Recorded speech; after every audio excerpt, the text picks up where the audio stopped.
नमस्कार। आकाशवाणी से प्रस्तुत है समाचार संध्या।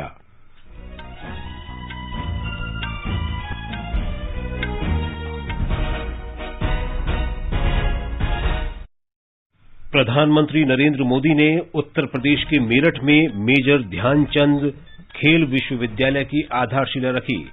कहा, युवाओं को खेल को बतौर करियर अपनाना चाहिए और खेलों पर भरोसा रखना चाहिए।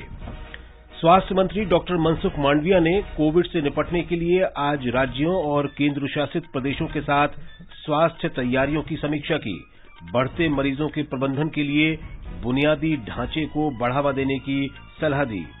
15 से 18 वर्ष के बच्चों का राष्ट्रव्यापी टीकाकरण कल से शुरू होगा। अब तक 145 करोड़ 44 लाख कोविड रोधी टीके लगाए गए। पश्चिम बंगाल ने ओमिक्रॉन के बढ़ते संक्रमण के कारण कल से सभी शिक्षण संस्थान बंद करने की घोषणा की। अमेरिका के विदेश मंत्री एंटनी ब्लिंकन ने तालिबान से कहा, अगर उसे अंतर्राष्ट्रीय मान्यता चाहिए तो अपनी नीतियों में सुधार करना होगा। आकाशवाणी 6 पड़ोसी देशों की भाषाओं दरी, पश्तो, बलूची, मैंडरिन चाइनीज, नेपाली और तिब्बती में कल से अपना प्रसारण समय दोगुना करेगा। और भारत और दक्षिण अफ्रीका के बीच दूसरा क्रिकेट टेस्ट मैच कल से जोहानिसबर्ग में।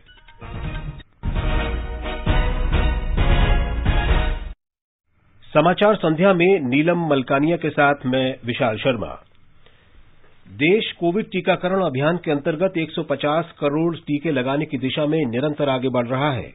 कोरोना वायरस का नया वेरिएंट मिलने से चिंताएं बढ़ी हैं। आपसे हमारी अपील है कि यथाशीघ्र दोनों टीके लगवाएं और अन्य लोगों को भी टीके लगवाने के लिए प्रेरित करें। कृपया 3 सरल उपायों का पालन अवश्य करें।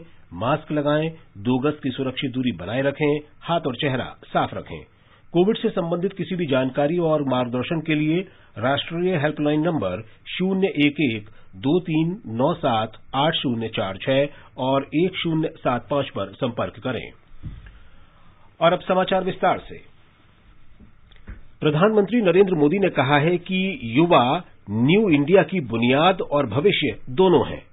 उत्तर प्रदेश के मेरठ में मेजर ध्यानचंद खेल विश्वविद्यालय की आधारशिला रखते हुए श्री मोदी ने कहा कि युवा नए भारत के निर्माता हैं।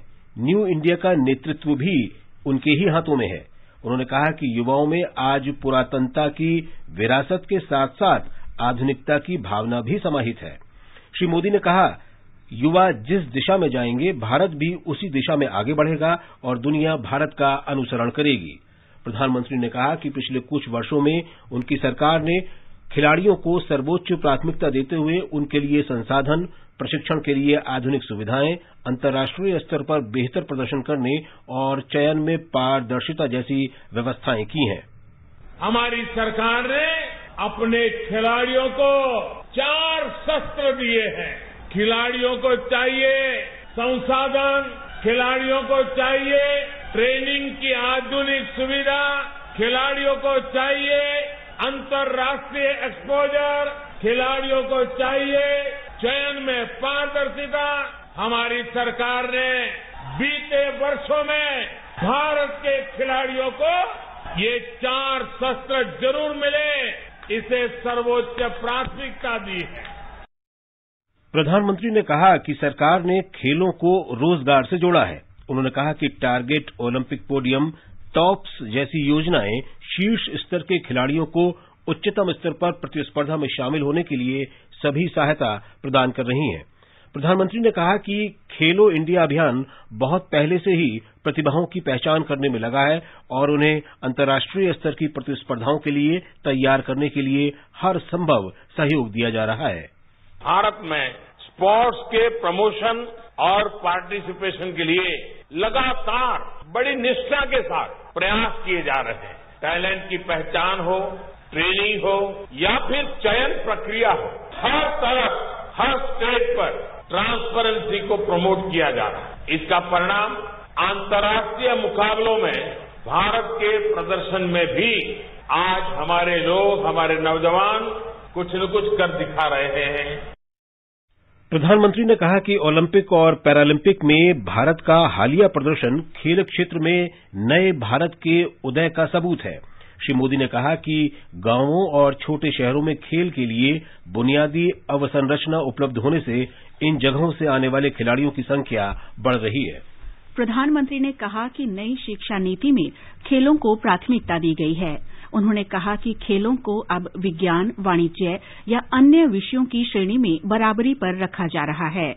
श्री मोदी ने मेजर ध्यानचंद को याद करते हुए कहा कि कुछ महीने पहले ही केंद्र सरकार ने देश के सबसे बड़े खेल पुरस्कार का नाम उनके नाम पर रखा है।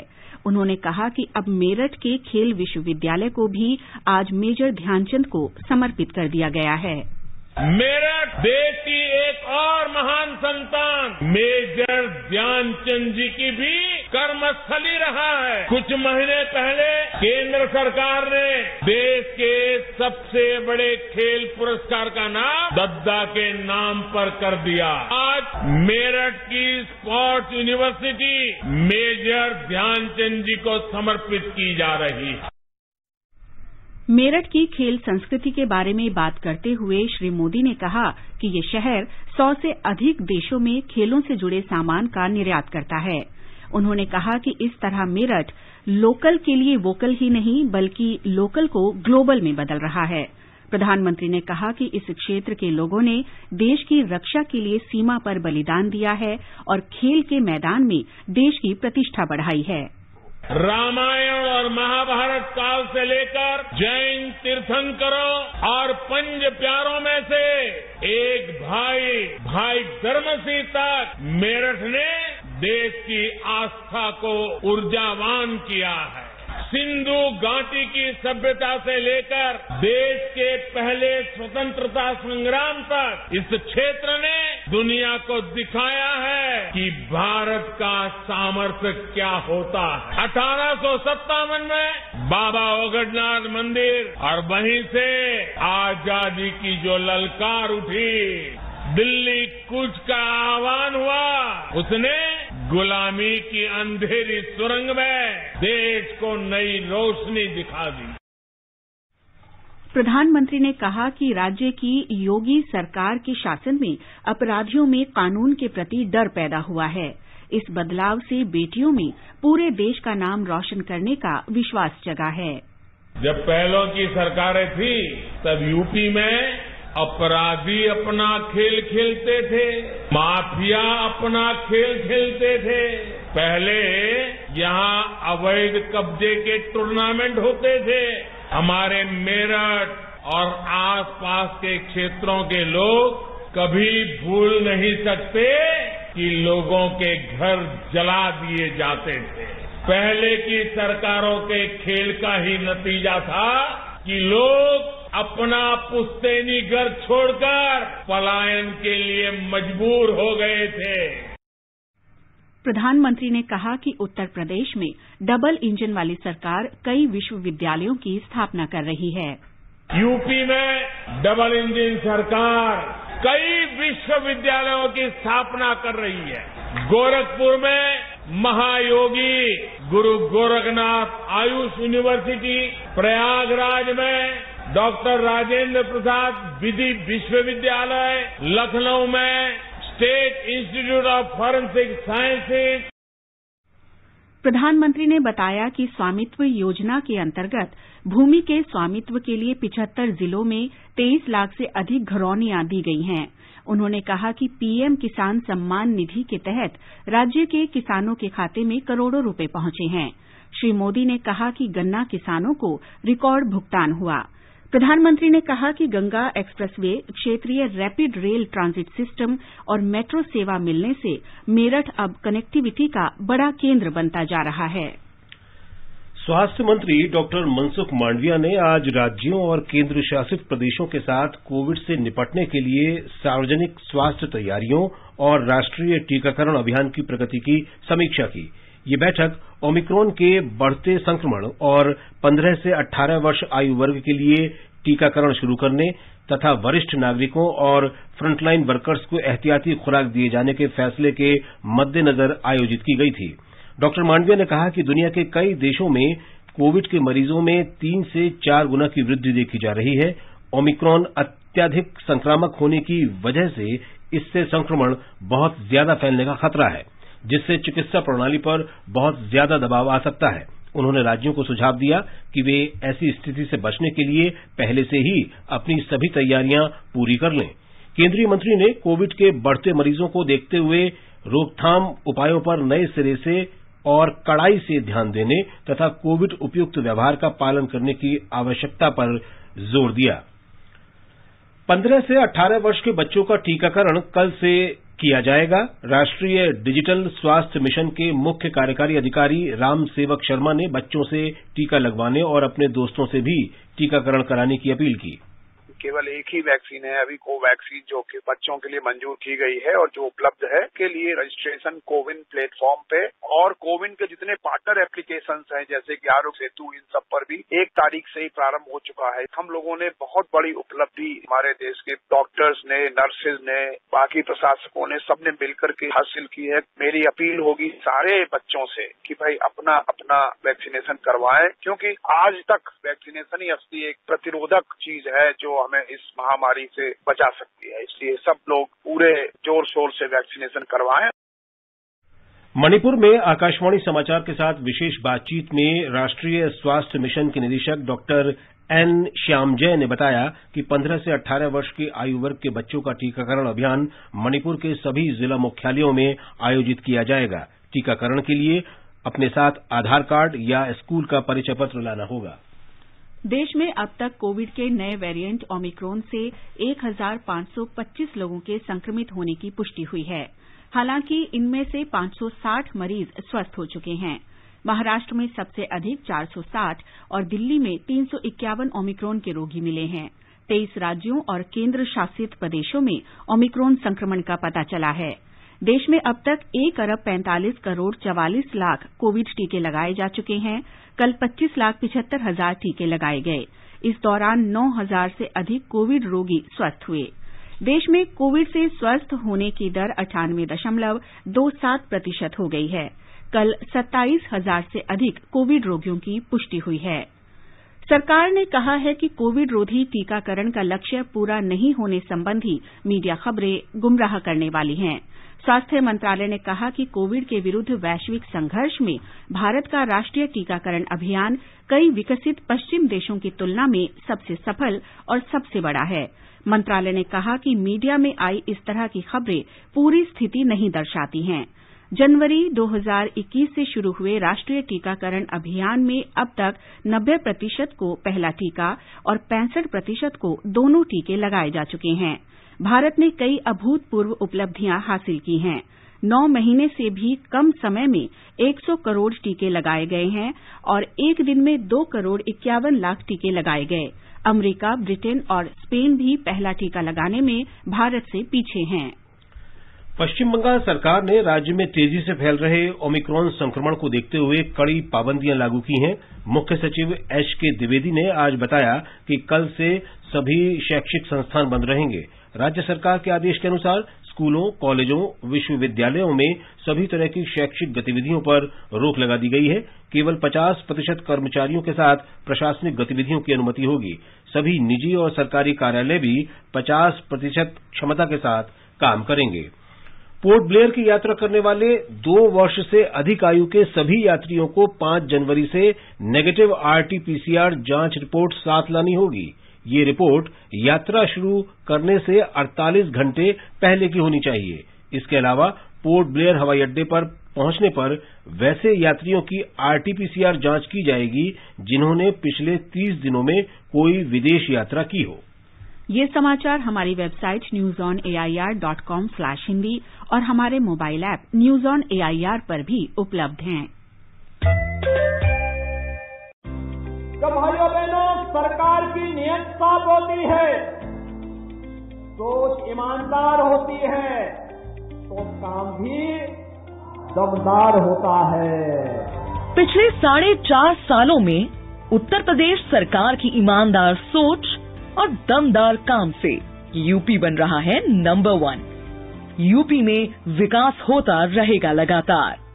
सोच ईमानदार, काम दमदार। 2017 से पहले भैंस ढूंढने वाली पुलिस 2017 के बाद अपराधियों को काबू करती है। फर्क साफ है। 2017 से पहले जो लड़के हैं गलती हो जाती है बोलकर छूट जाते थे। 2017 के बाद उन अपराधियों पर होती है कार्यवाही। समाचार संध्या में आपका फिर स्वागत है। आगे बढ़ने से पहले मुख्य समाचारों पर एक नजर। प्रधानमंत्री नरेंद्र मोदी ने उत्तर प्रदेश के मेरठ में मेजर ध्यानचंद खेल विश्वविद्यालय की आधारशिला रखी। कहा, युवाओं को खेल को बतौर करियर अपनाना चाहिए और खेल पर भरोसा रखना चाहिए। स्वास्थ्य मंत्री डॉक्टर मनसुख मांडविया ने कोविड से निपटने के लिए आज राज्यों और केंद्र शासित प्रदेशों के साथ स्वास्थ्य तैयारियों की समीक्षा की। बढ़ते मरीजों के प्रबंधन के लिए बुनियादी ढांचे को बढ़ावा देने की सलाह दी। 15 से 18 वर्ष के बच्चों का राष्ट्रव्यापी टीकाकरण कल से शुरू होगा। अब तक 145 करोड़ 44 लाख कोविड रोधी टीके लगाए गए। पश्चिम बंगाल ने ओमिक्रॉन के बढ़ते संक्रमण के कारण कल से सभी शिक्षण संस्थान बंद करने की घोषणा की। अमेरिका के विदेश मंत्री एंटनी ब्लिंकन ने तालिबान से कहा, अगर उसे अंतर्राष्ट्रीय मान्यता चाहिए तो अपनी नीतियों में सुधार करना होगा। आकाशवाणी 6 पड़ोसी देशों की भाषाओं दरी, पश्तो, बलूची, मैंड्रिन चाइनीज, नेपाली और तिब्बती में कल से अपना प्रसारण समय दोगुना करेगा। और भारत तथा दक्षिण अफ्रीका के बीच दूसरा क्रिकेट टेस्ट मैच कल से जोहान्सबर्ग में।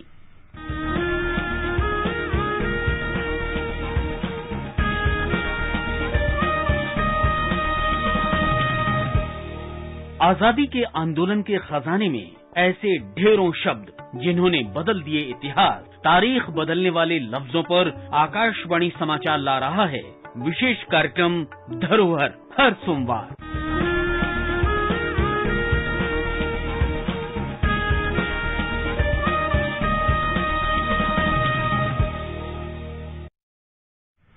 उपराष्ट्रपति एम वेंकैया नायडू ने रक्षा आयात घटाने के लिए शोध और विकास कार्यों में तेजी लाने तथा निजी क्षेत्र को इसमें शामिल करने का आह्वान किया है। वे आज कोच्चि में आजादी का अमृत महोत्सव के अंतर्गत नवल फिजिकल एंड ओशियानोग्राफिक लेबोरेटरी में टो एरे इंटीग्रेशन फैसिलिटी के शिलान्यास कार्यक्रम को संबोधित कर रहे थे। उन्होंने कहा कि भारत विश्व शक्ति बनने की राह पर है, इसलिए वो रक्षा क्षेत्र में आत्मनिर्भरता पर ध्यान केंद्रित कर रहा है। उपराष्ट्रपति ने कहा कि देश शांति के लिए प्रतिबद्ध है क्योंकि ये प्रगति के लिए अनिवार्य है। उन्होंने सभी राष्ट्रों से शांतिपूर्ण सह अस्तित्व के प्रति प्रतिबद्ध रहने का आह्वान किया। प्रधानमंत्री नरेंद्र मोदी मंगलवार को मणिपुर और त्रिपुरा में कई विकास परियोजनाओं का उद्घाटन और शिलान्यास करेंगे। मणिपुर में प्रधानमंत्री करीब 1,850 करोड़ रुपए लागत की 13 परियोजनाओं का उद्घाटन करेंगे। श्री मोदी लगभग 2,950 करोड़ रुपए की 9 परियोजनाओं का शिलान्यास भी करेंगे। अगरतला में प्रधानमंत्री महाराजा वीर विक्रम हवाई अड्डे पर नए एकीकृत टर्मिनल भवन का उद्घाटन करेंगे तथा 2 प्रमुख विकास पहलों का भी शुभारंभ करेंगे। प्रधानमंत्री कार्यालय में राज्य मंत्री डॉक्टर जितेंद्र सिंह ने कहा है कि जम्मू कश्मीर पहला केंद्र शासित प्रदेश होगा जहां जिला स्तर पर सुशासन सूचकांक बनेगा। उन्होंने कहा कि प्रशासनिक सुधार और जन शिकायत विभाग इस संबंध में जम्मू कश्मीर प्रशासन के साथ काम कर रहा है। डॉक्टर सिंह ने कहा कि प्रदेश के सभी 20 जिलों में सुशासन सूचकांक बनाया जाएगा जिससे उनमें प्रशासनिक सुधार होगा। इस सूचकांक से निश्चित समय के भीतर कार्यालयों में फाइलों तथा अन्य मामलों का निपटारा होगा और पारदर्शिता, जवाबदेही तथा जनभागीदारी बढ़ेगी। श्री माता वैष्णो देवी मंदिर की यात्रा कड़े दिशा निर्देशों के साथ शुरू हो गई है। कल से तकरीबन 27,000 तीर्थयात्री श्री माता वैष्णो देवी के दर्शन कर चुके हैं। तीर्थयात्रा सुचारू रूप से चल रही है। 1 जनवरी की सुबह मंदिर परिसर में हुई भगदड़ में 12 लोगों की मौत हो गई थी। इसके बाद कुछ समय के लिए यात्रा स्थगित कर दी गई थी। इस बीच जम्मू के मंडल आयुक्त ने मंदिर परिसर में हुई भगदड़ के संबंध में जानकारी देने के लिए एक नोटिस जारी किया है। भगदड़ की जांच के लिए एक समिति का गठन किया गया है। कोई भी व्यक्ति इस संबंध में 5 जनवरी से पहले ईमेल आईडी divcom-jmu-jk@nic.in या व्हाट्सएप नंबर 09419202723 या फोन नंबर 01912478996 पर जानकारी भेज सकता है। इसके अलावा कोई भी व्यक्ति व्यक्तिगत रूप से 5 जनवरी को सुबह 11 बजे से दोपहर 1 बजे तक जम्मू के मंडल आयुक्त कार्यालय, रेल मुख्य परिसर, पनामा चौक में अपने बयान दर्ज करवा सकता है। आजादी के अमृत महोत्सव के अंतर्गत आइए अब सुनते हैं आकाशवाणी की विशेष प्रस्तुति आजादी का सफर। आजादी का अमृत महोत्सव।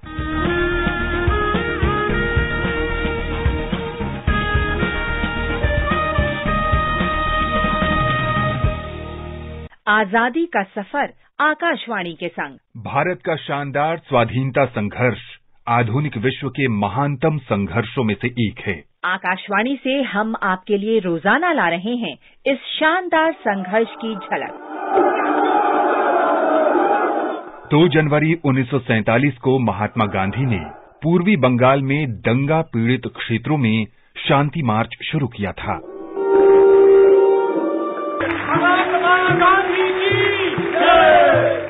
1947 में भारत में अनिश्चितता का अंधियारा छाया हुआ था, क्योंकि राजनीतिक रूप से कुछ भी निश्चित नहीं था। जब बंगाल से विचलित करने वाले समाचार आने लगे तो गांधी ने अपनी सभी योजनाएं रद्द कर दी और दंगा पीड़ित क्षेत्रों में जाने का फैसला किया। पूर्वी बंगाल के नोआखाली में उन्होंने देखा कि देशवासियों के दिलों में किस कदर भय, नफरत और हिंसा समा गई है। वे गांव-गांव गए और राजनीतिक धरातल से परे जाकर मानवता के लिए शांति के मुद्दे उठाए। उन्होंने निवेदन किया कि सभी दलों को मिलकर ये प्रयास करना चाहिए कि सभ्य जीवन की मर्यादा तार-तार न होने पाए। गांधी जी की उपस्थिति ने पूर्वी बंगाल के गांव में अच्छा काम किया और लोगों के बीच तनाव और गुस्से को शांत किया।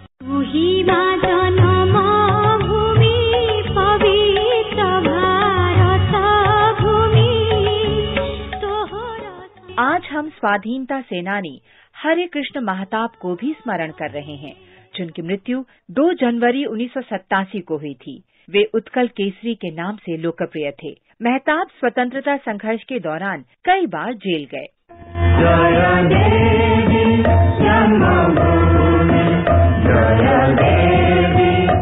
हरे कृष्ण महताब का जन्म 21 नवंबर 1899 को ओडिशा के बालेश्वर जिले के अगरपाड़ा गांव में हुआ था।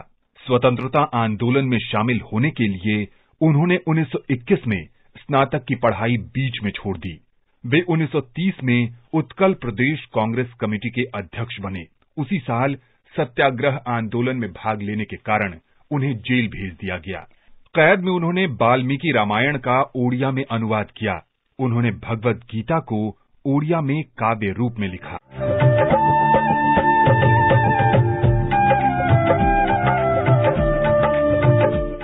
नमक सत्याग्रह में भाग लेने के लिए उन्हें 1932 में जेल भेजा गया। जेल से रिहा होने पर महताब ने कुछ समय महात्मा गांधी के साथ बारडोली में बिताया। उन्होंने गांधी जी के विचारों और दर्शन की तरफदारी में रचना पत्रिका प्रकाशित की। 1942 में भारत छोड़ो आंदोलन के दौरान देश के शीर्ष राजनीतिक नेतृत्व के साथ उन्हें भी गिरफ्तार किया गया। वे 2.5 साल तक अहमदनगर किले की जेल में बंद रहे और मई 1945 में रिहा किए गए।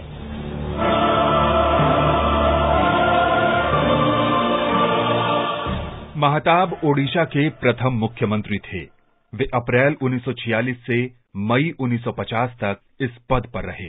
वे 1950 से 1952 तक केंद्रीय वाणिज्य और उद्योग मंत्री रहे और बाद में 1955 से 1956 तक बंबई के राज्यपाल का पद संभाला। 1956 में राज्यपाल का पद छोड़कर वे पुनः ओडिशा के मुख्यमंत्री बने और 1956 से 1960 तक इस जिम्मेदारी को निभाया।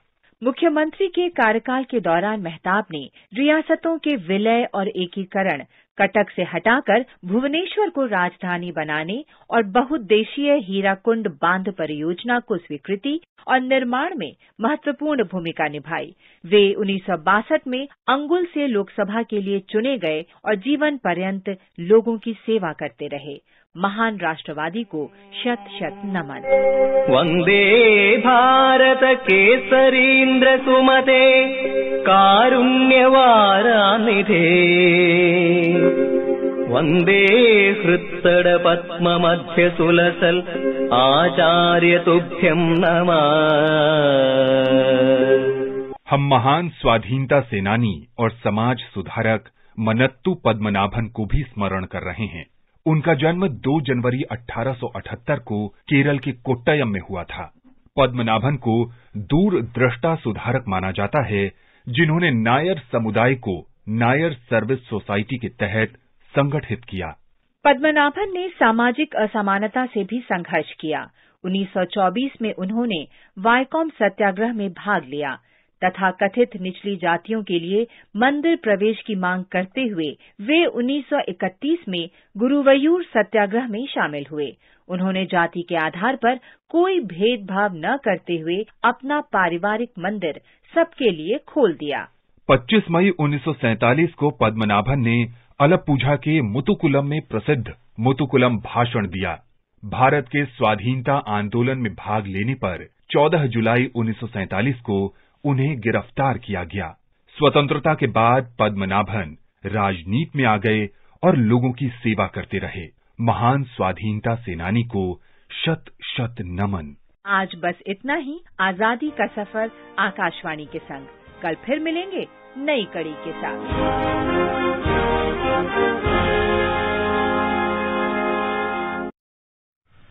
आजादी का अमृत महोत्सव के लिए सभी उपभोक्ताओं को शुभकामनाएं।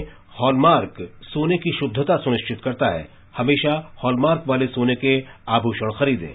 उपभोक्ता संबंधित किसी भी शिकायत के लिए कृपया राष्ट्रीय उपभोक्ता हेल्पलाइन के टोल फ्री नंबर 14404 पर संपर्क करें। उपभोक्ता मामले विभाग, भारत सरकार द्वारा जनहित में जारी। जागो ग्राहक जागो। आकाशवाणी का विदेश सेवा प्रभाग कल से पड़ोसी देशों की 6 भाषाओं में अपने प्रसारण का विस्तार कर रहा है। ये भाषाएं दरी, पश्तो, बलूची, चीनी मंडारियन, नेपाली और तिब्बती हैं। इन भाषाओं का प्रसारण समय 1.5 घंटे से बढ़ाकर 3 घंटे कर दिया गया है। अमेरिका के विदेश मंत्री एंटनी ब्लिंकन ने कहा है कि तालिबान को अगर अंतर्राष्ट्रीय मान्यता चाहिए तो उसे अपनी नीतियों में सुधार करना होगा।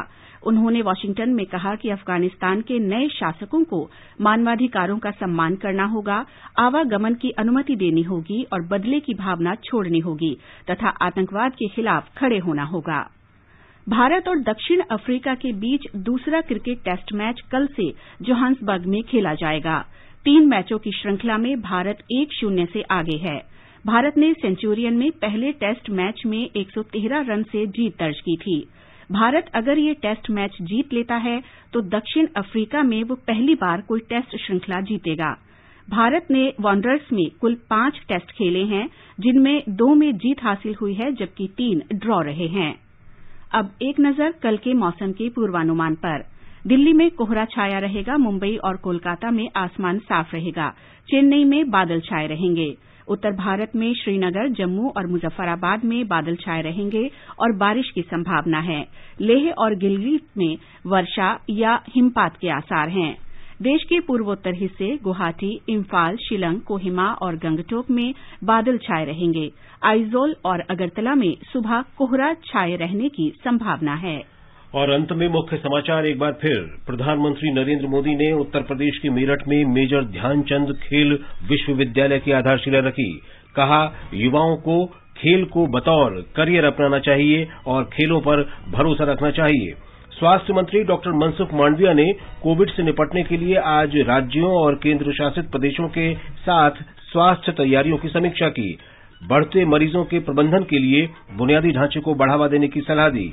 15 से 18 वर्ष के बच्चों का राष्ट्रव्यापी टीकाकरण कल से शुरू होगा। अब तक 145 करोड़ 44 लाख कोविड रोधी टीके लगाए गए। पश्चिम बंगाल ने ओमिक्रॉन के बढ़ते संक्रमण के कारण कल से सभी शिक्षण संस्थान बंद करने की घोषणा की। आकाशवाणी 6 पड़ोसी देशों की भाषाओं दरी, पश्तो, बलूची, मैंडरिन, चाइनीज, नेपाली और तिब्बती में कल से अपना प्रसारण समय 2 गुना करेगा। और भारत और दक्षिण अफ्रीका के बीच दूसरा क्रिकेट टेस्ट मैच कल से जोहानिसबर्ग में। इसके साथ ही समाचार संध्या का ये अंक समाप्त हुआ। नमस्कार।